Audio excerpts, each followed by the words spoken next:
And finally, we're going to talk about interpreting your data. So we're back to looking at the elementary example, and we are going to, again, just look at these two total scores without any of the item level data represented. And this sheet is on our website, and it's also easily created just in whatever format you would like.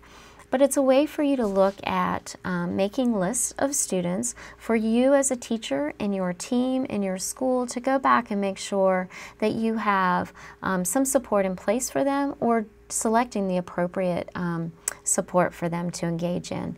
So across the top, you'll see the SRSS scale, which is those first 7 items, the externalizing items.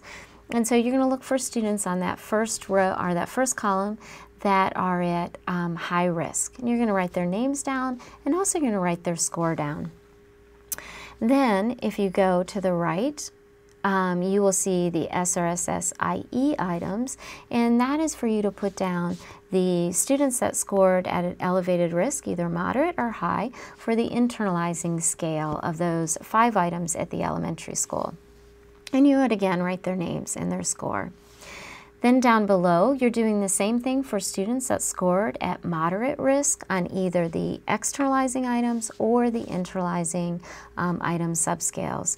And you will see that the cut points for each of those scales are written in the corresponding color. So at the top, you have 9 to 21 at high risk for the externalizing items, then 4 to 15 is the total score that you would be considering at high risk for the internalizing items.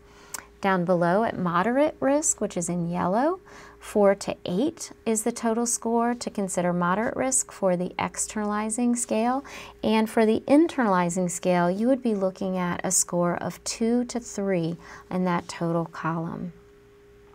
This would help with conversations at your team as you look at your tiered intervention grids and make decisions about support.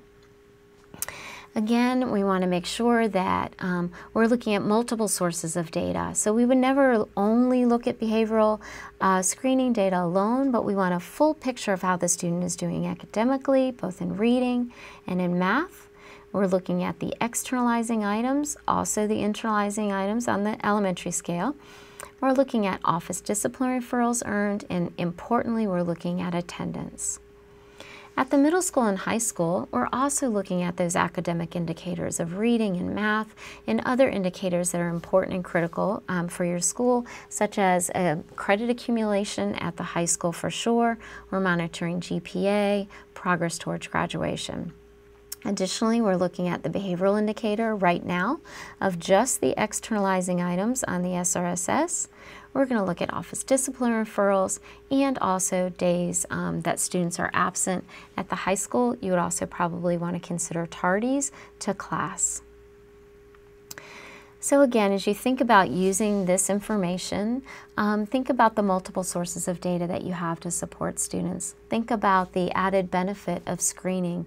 We know that the fall time point is predictive of end-of-year outcomes, so if we can get in front of some of those problems before they occur and proactively support students in having a successful year, every year in your school building, that's really our goal. So as you build your tiered models of prevention and supports, screening really plays a critical role.